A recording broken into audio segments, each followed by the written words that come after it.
കാലവർഷം അവസാനിക്കാൻ ഇനി ഒരു മാസവും ഒരാഴ്ചയുമാണ് ബാക്കിയുള്ളത്. നാളെ മുതൽ സെപ്റ്റംബർ 20 വരെ 4 തവണ ബംഗാൾ കടൽ ന്യൂനമർദ്ദവും ചക്രവാത ചുഴിയും രൂപപ്പെടാൻ സാധ്യതയെന്ന് റിപ്പോർട്ടുകൾ. കേരളത്തിൽ നേരിയ തോതിൽ മഴയെ ചില ന്യൂനമർദ്ദങ്ങൾ സ്വാധീനിക്കും. എല്ലാവരും ഭയത്തോടെ കണ്ടിരുന്ന കാലവർഷം, അതായത് തെക്കു പടിഞ്ഞാറൻ കാലവർഷം അവസാനിക്കാൻ ഇനി ഒരു മാസവും ഒരാഴ്ചയും കൂടെ മാത്രമാണ് ബാക്കിയുള്ളത്. നാളെ മുതൽ വലിയ മാറ്റം തന്നെയാണ് ഇതുമായി ബന്ധപ്പെട്ട് പ്രകൃതിയിൽ സംഭവിക്കുന്നത്. സെപ്റ്റംബർ 20 വരെ 4 തവണ ബംഗാൾ കടലിൽ ന്യൂനമർദ്ദവും ചക്രവാത ചുഴിയും രൂപപ്പെടാൻ സാധ്യതയുണ്ടെന്ന് ഇപ്പോൾ കാലാവസ്ഥാ വിദഗ്ധർ മുന്നറിയിപ്പ് നൽകുന്നു. സെപ്റ്റംബർ 30-നാണ് കാലവർഷം അവസാനിക്കുന്ന ദിവസം. ജൂൺ 1 മുതൽ സെപ്റ്റംബർ 30 വരെയാണ് കാലവർഷത്തിന്റെ ഭാഗമായുള്ള മഴക്കണക്കുകൾ റെക്കോർഡ് ചെയ്യുന്നത്. മറ്റൊന്ന്, സെപ്റ്റംബർ 30-ന് മഴക്കണക്കുകൾ കാലവർഷത്തിന്റെ കണക്കിൽ അവസാനിക്കുമെങ്കിലും കാലവർഷം വിടവാങ്ങാൻ ഒക്ടോബർ പകുതി വരെയെങ്കിലും ആകുമെന്നും പറയുന്നു.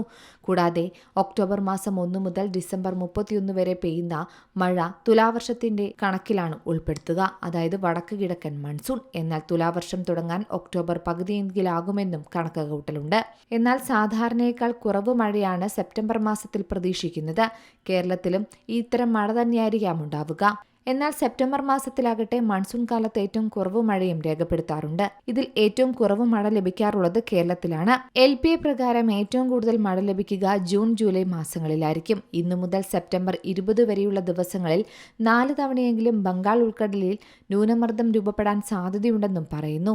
വടക്കൻ ബംഗാൾ ഉൾക്കടലിൽ ഒഡീഷ തീരത്തായാണ് ഇതിൽ എല്ലാ സിസ്റ്റങ്ങളും രൂപപ്പെടാൻ സാധ്യതയുള്ളത്. അവ ഒഡീഷ വഴിയോ പശ്ചിമ ബംഗാൾ വഴിയോ കരകയറാനും സാധ്യതയുണ്ട്. എന്നാൽ ഈ ന്യൂനമർദ്ദങ്ങൾ കേരളത്തിലെ മഴയെ വലിയ തരത്തിൽ സ്വാധീനിക്കില്ല. നേരിയ തോതിലുള്ള മഴ മാത്രമാണ് പ്രവചിക്കുന്നത്. എന്നാൽ വ്യാപകമായ മഴയുണ്ടോ എന്ന് ഇപ്പോൾ പ്രവചിക്കാൻ പറ്റില്ലെന്നും കാലാവസ്ഥാ വിദഗ്ധർ പറയുന്നു. News desk Zee Malayalam news. ഏറ്റവും പുതിയ വാർത്തകളും വിശേഷങ്ങളും വിരൽത്തുമ്പിലറിയാൻ സീ മലയാളം ന്യൂസ് എല്ലാ ഡിജിറ്റൽ പ്ലാറ്റ്ഫോമുകളിലും ലഭ്യം.